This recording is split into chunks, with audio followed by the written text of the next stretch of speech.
Hello everyone, welcome to my channel. कैसे हैं आप सब? उम्मीद करती हूँ हमेशा की तरह आप सब बहुत अच्छे होंगे। तो आज मैं घर और किचन से जुड़े हुए कुछ ऐसे छोटे छोटे टिप्स लेकर आई हूँ जिसकी मदद से आप घर और किचन के काम को फटाफट कर पाएंगे, जिससे समय की भी बचत होगी और पैसों की भी बचत होगी। तो चलिए टिप्स देख लेते हैं। तो आज का पहला टिप्स है कि सब्ज़ी में प्याज तो हम सभी यूज़ करते हैं, चाहे ग्रेवी वाली सब्ज़ी बनाएं या फिर सूखी सब्ज़ी। तो ग्रेवी वाली सब्ज़ी में ज़्यादा प्याज की ज़रूरत होती है।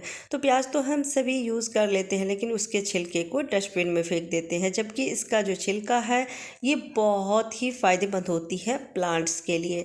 तो जब भी आप प्याज का इस्तेमाल करते हैं तो उसके छिलके को किसी भी प्लास्टिक का कोई टूटा फूटा बर्तन हो या कोई भी डब्बा हो उसमें आप इकट्ठा करके रखें, और जब थोड़ा अधिक मात्रा में हो जाए तो उसमें पानी भर दीजिए। आप 1 लीटर या 2 लीटर जितना बड़ा बर्तन है उसमें पानी अच्छे से भर देना है और 24 घंटे के लिए उसे छोड़ दीजिए।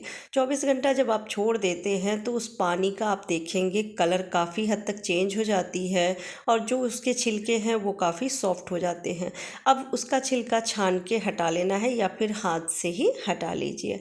और हटाने के बाद इस पानी को जब आप प्लांट्स में डालेंगे तो आप देखेंगे प्लांट्स बहुत जल्दी ग्रो करते हैं। प्याज के जो छिलके का पानी होता है ये हर तरह की पौधे के लिए लिक्विड फर्टिलाइज़र का काम करती है और इससे पौधे बहुत जल्दी ग्रोथ करते हैं। तो आप हर तरह के प्लांट्स में इसको दे सकते हैं, खासकर जेड प्लांट और मनी प्लांट में तो ज़रूर से दीजिएगा। मनी प्लांट्स इससे बहुत जल्दी ग्रो करते हैं, घने हो जाते हैं। तो गर्मी के मौसम में पौधे थोड़े से ये सूखने लगे थे, तो जैसे ही मैं इस लिक्विड फर्टिलाइज़र को बना के देने लगी हूँ पौधे में, पौधे बहुत जल्दी ग्रोथ करने लगे हैं और सारे पौधे हरे होने लगे हैं। ये सारे पौधे मैं अभी कुछ टाइम पहले ही लगाई हूँ और आप देख सकते हैं ये बहुत जल्दी घने भी हो गए हैं और बड़े भी होने लगे हैं। और ये जो जेड प्लांट है इसकी कटिंग मैं लगाई थी 1.5 महीने पहले और ये काफ़ी घना हो गया है, क्योंकि मैं हर रोज़ थोड़ा थोड़ा इसमें प्याज का जो पानी है वो मैं देती हूँ, जिस वजह से जेड प्लांट आप देख सकते हैं कि कितना घना हो गया है 1.5 महीने में ही और बड़ा भी हो गया है। और ये जो मनी प्लांट है ये भी गर्मी में बहुत ज़्यादा सूख गए थे और सारे पत्ते ख़त्म हो गए थे, लेकिन जब से मैं ये लिक्विड फर्टिलाइज़र देने लगी हूँ वापस से मनी प्लांट घने हो गए हैं और बड़े भी हो रहे हैं। तो ये बहुत ही बढ़िया तरीका है, ज़रूर ट्राई कीजिएगा। नेक्स्ट टिप्स है कि कई बार हम दूध ले तो लेते हैं, लेकिन इमरजेंसी में कहीं जाना पड़ जाता है तो समझ नहीं आती कि इस दूध को कैसे रखें जिससे कि ये दूध ख़राब ना हो। तो आप क्या करिए, 2 से 3 हरी इलायची उसमें रख दीजिए और उसके बाद जब फ्रिज में रखेंगे 2-3 दिन बाद भी अगर लौट के आते हैं तो दूध का टेस्ट ख़राब नहीं होगी। आप उस दूध से चाय बना सकते हैं, बच्चों को दे सकते हैं या खुद भी पी सकते हैं, उसका टेस्ट बिल्कुल ख़राब नहीं होती है। चलिए अगली टिप्स देखते हैं। तो चाकू या पिलर बहुत सारे होते हैं घर में जिसका हम यूज़ करते हैं डेली। ये भी बहुत ज़्यादा गंदे हो जाते हैं क्योंकि आलू छीलते हैं या साग सब्जी कट करते हैं, तो जिस वजह से तो इसे साफ़ करने का बहुत ही आसान तरीका बताती हूँ। जितनी भी चाकू छुरी है वो आप ले लीजिए और कोई बड़ा सा बर्तन लेना है, ग्लास ले लीजिए या फिर लोटा जग ले सकते हैं, जिससे कि ये चाकू छुरी अच्छे से डिप हो सके पानी में। तो मैं यहाँ पे ग्लास यूज़ कर रही हूँ, आप ग्लास लोटा जग कुछ भी ले सकते हैं जिससे कि ये चाकू छुरी डिप हो सके उसमें, और डिप कर लीजिए। और जो बड़ी वाली चाकू है जो इसमें नहीं आएगी तो मैं उसे अलग से साफ़ कर दूँगी। जो भी चीज़ इस पानी में डालूँगी उसे किसी गहरे बर्तन में रख के और उसके बाद इस चाकू को हम रख देंगे, और भी बड़ी वाली चाकू है वो रख के 5-10 मिनट के लिए छोड़ दूँगी, उसके बाद क्लीन करूँगी। तो अब इस पानी में हमें रखना है 1/4 चम्मच बेकिंग सोडा। बेकिंग सोडा से बहुत अच्छे से क्लीनिंग हो जाती है, आपको ब्रश भी लगाने की ज़रूरत नहीं पड़ेगी, ये खुद ब खुद जितने भी डर्ट होते हैं वो निकल जाते हैं। और अब इसमें रखना है वाइट सिरका, जो हम चाइनीज़ खाने में इस्तेमाल करते हैं, तो वो 1 चम्मच रखना है। और रखने के बाद 5 से 7 मिनट के लिए छोड़ दीजिए। ये खुद ब खुद जितने भी डर्ट होते हैं वो निकल जाते हैं। अगर कहीं फंसा हुआ है डर्ट तो आप ब्रश की मदद से इस तरह से क्लीन कर सकते हैं, आसानी से क्लीन हो जाती है और इससे जितने भी चाकू है पिलर है वो एकदम नए जैसी हो जाती है। तो ब्रश की मदद से इस तरीके से मैं जितने भी चाकू है पिलर है उसे साफ़ कर लूँगी। और जो चाकू आपको लग रहा है कि बहुत ज़्यादा गंदा है या फिर कई बार बॉटल कट करते हैं तो प्लास्टिक उसमें चिपक जाती है, चाकू गर्म रहती है तो वो अगर ब्रश से साफ़ नहीं हो रही है तो कोई आप स्क्रबर ले सकते हैं और आप सावधानी बरतते हुए उसे घिस के आप साफ़ कर सकते हैं। तो सारी ही चाकू एकदम नई जैसी हो जाती है। आप देख सकते हैं मैं साफ़ कर ली हूँ ब्रश की मदद से ही, और ये सारी ही चाकू नई जैसी हो गई है। तो इस तरीके से आप क्लीन कर सकते हैं। चलिए नेक्स्ट टिप्स देख लेते हैं।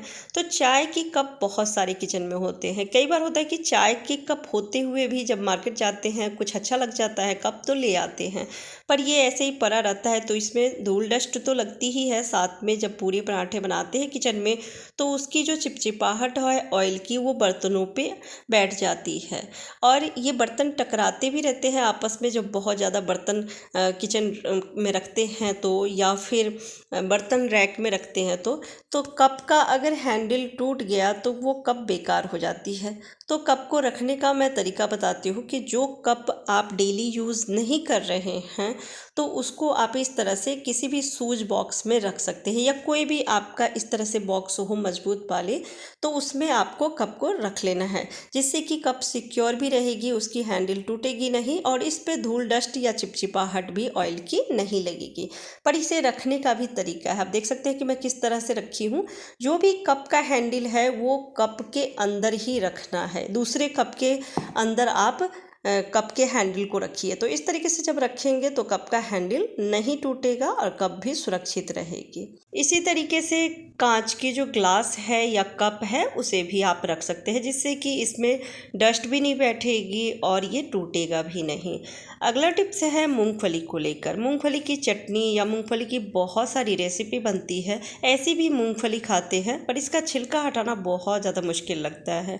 तो आज मैं एक आसान सा तरीका बताऊंगी जिससे आप आसानी से मूंगफली के छिलके भी हटा लेंगे और ये टूटेंगे नहीं। जैसे कि कई बार होता है कि हम हाथ से जब मसल के इसका छिलका हटाते हैं तो मूंगफली टूटने लगते हैं, बहुत सारे क्रश हो जाते हैं। तो आज जो तरीका बताने वाली हूँ इससे छिलके भी हट जाएंगे और मूंगफली साबुत भी रहेगी। तो आपको ले लेना है स्टील की इस तरह की छन्नी, झांझरा भी बोलते हैं, छन्नी भी बोलते हैं, जिससे पूड़ियाँ हम तलते हैं, और उसमें थोड़ा थोड़ा मूंगफली रख के गैस पर इसे रोस्ट करना है।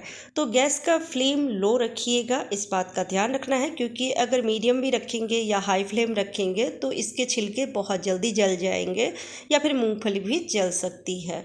तो इसलिए आपको बिल्कुल लो फ्लेम पे इसे चलाते रहना है कुछ सेकंड के लिए। और जब इस तरह से जब आप चलाते हैं तो थोड़ा टाइम तो लगता है भुनने में, लेकिन मूंगफली बहुत अच्छे से भुन जाती है और इसके छिलके भी आसानी से हट जाते हैं। तो मैं सारी ही मूंगफली को भून ली हूँ, और आप ये जो थोड़ा थोड़ा जले हुए देख रहे हैं बस इसका छिलका जला हुआ है, मूंगफली नहीं जली है। तो अगर आपकी मूंगफली ज़्यादा टुकड़ों वाली है तो आप ये मोटी जाली ना लेके जो बारीक जाली वाली है वो छन्नी ले सकते हैं, नहीं तो इसमें गिरने लगती है। और इस तरीके से आप मूंगफली को भूनने के बाद हाथ से जब हल्का हल्का क्रश करेंगे तो इससे छिलके हट जाते हैं और मूंगफली ज़्यादा टूटती नहीं है। तो अभी बहुत ज़्यादा गर्म है, मैं थोड़ी देर के लिए इसे छोड़ देती हूँ ठंडा होने के लिए, और उसके बाद हाथ से मसल के इसे साफ़ कर लेंगे। तो आप देख सकते हैं बहुत सारा मूंगफली साफ़ हो गया है, और ये जो थाली है बहुत छोटी है, मूंगफली बहुत ज़्यादा है। तो सबसे पहले तो मैं इसका छिलका जो निकल गई है उसे मैं साफ़ कर लेती हूँ, और साफ़ करने के बाद फिर जो थोड़े बहुत मूंगफली के जो दाने हैं उसमें छिलके लगे हुए हैं तो उसे भी मैं साफ़ कर लूँगी। तो इस तरीके से आप कुछ ही मिनटों में मूंगफली को आप रोस्ट करके और छिलके इसके हटा सकते हैं। बहुत ही बढ़िया और आसान सा तरीका है। तो आपको कैसा लगा आज के सारे टिप्स कमेंट करके ज़रूर बताइएगा।